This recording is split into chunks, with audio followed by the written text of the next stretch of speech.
Hello बच्चों, कैसे हो? सब ठीक?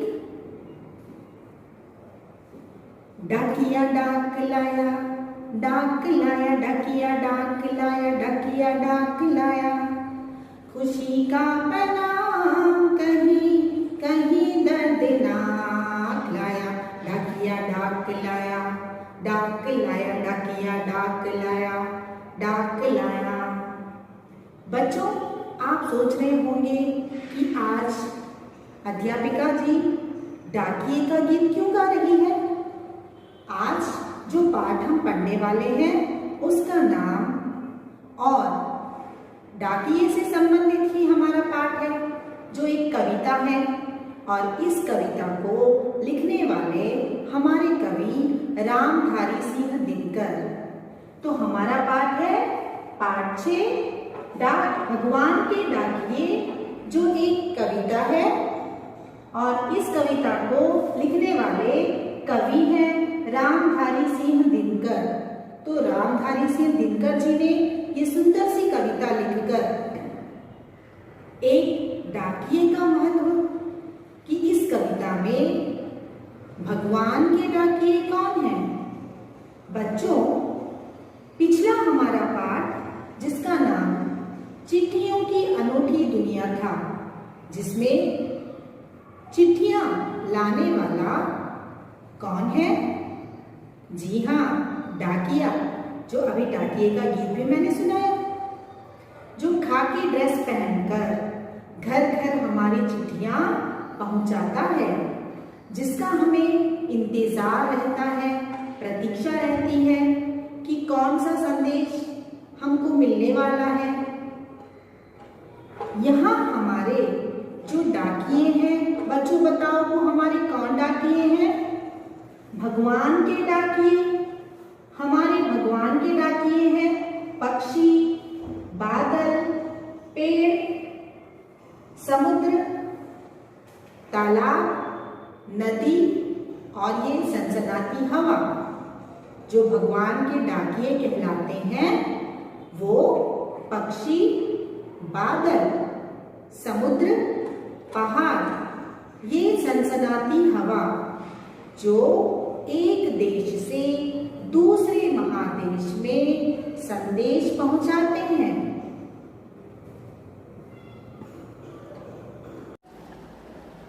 भगवान के डाकिए पक्षी और बादल, ये भगवान के डाकिए हैं, जो एक महादेश से दूसरे महादेश को जाते हैं।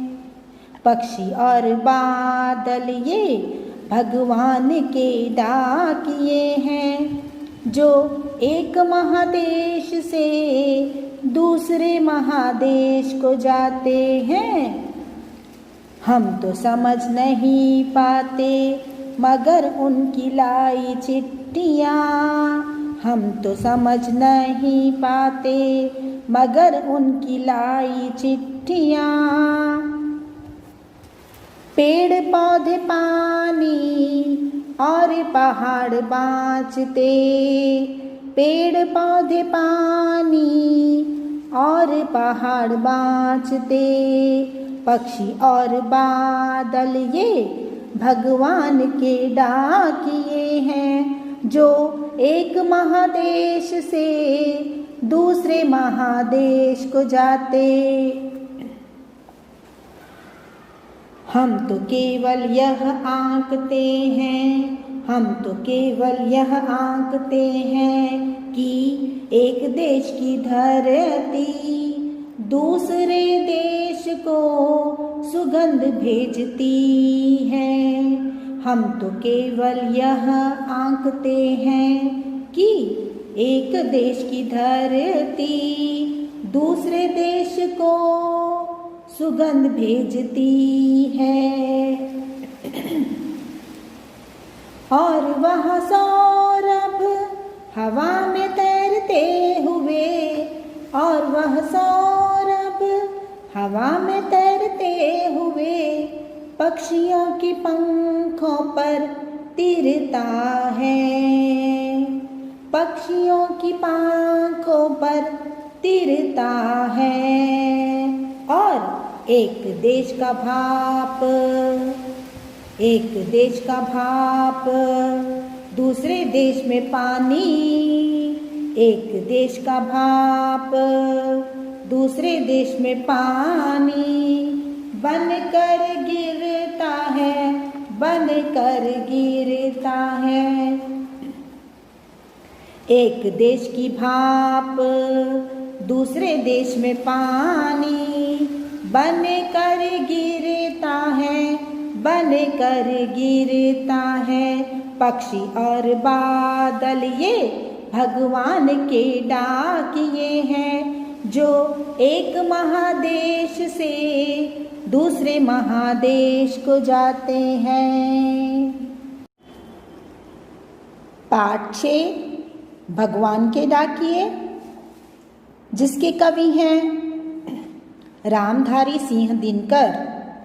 इस कविता में कवि ने पक्षियों और बादल को भगवान के डाकिये माना है और उनका यह चाहना है कि यही है जो मुक्त भाव से एक स्थान से दूसरे स्थान पर जाते हैं।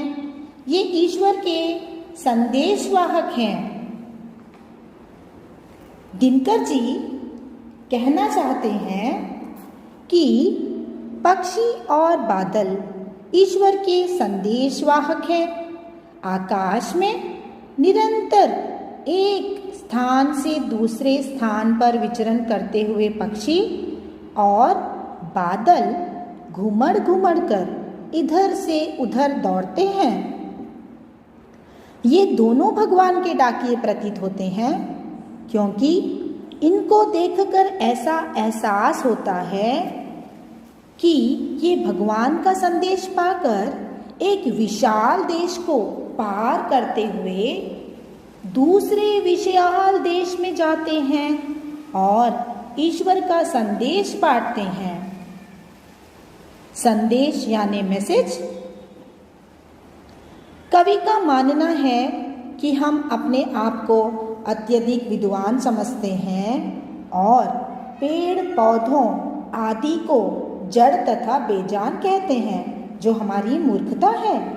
वास्तव में पक्षियों व बादलों द्वारा जो संदेश एक स्थान से दूसरे स्थान पर पहुंचाया जाता है, उसे मनुष्य समझने में असमर्थ रहता है। मनुष्य उसे समझ नहीं पाता, जबकि हमारे पेड़ पौधे, तालाब, सरिताएं, समुद्र एवं पर्वत आदि उनके द्वारा लाए संदेश पढ़ लेते हैं।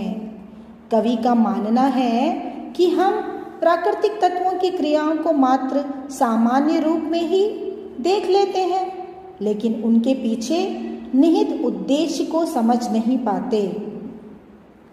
हम तो यह सब जान पाते हैं कि पृथ्वी के एक प्रदेश के फूलों की सुगंध के बिना किसी बाधा के दूसरे देश को जाती है। यही सुगंध मुक्त हृदय से प्रेममय संदेश की भांति पक्षियों के उड़ते पंखों के सहारे सर्वत्र फैल जाती है। बादलों के रूप में एक देश का पानी भाप बनकर उड़ता है और दूसरे देश में जाकर बरस जाता है। इस कविता का यही अभिप्राय है कि पक्षी और बादल एक देश से दूसरे देश में बिना किसी वैर भावना के मुक्त भाव से जाते हैं। उनके अंदर कोई दुश्मनी की कोई भावना नहीं है। सभी को एक समान हवा देते हैं, सभी को एक समान वर्षा देते हैं, सभी को एक समान ही सुगंध देते हैं। यही भगवान का संदेश है कि विश्व एक है, सबके लिए है। हमें किसी के प्रति भेदभाव नहीं रखना चाहिए। मनुष्य ईश्वर के इस संदेश को समझ नहीं पाता।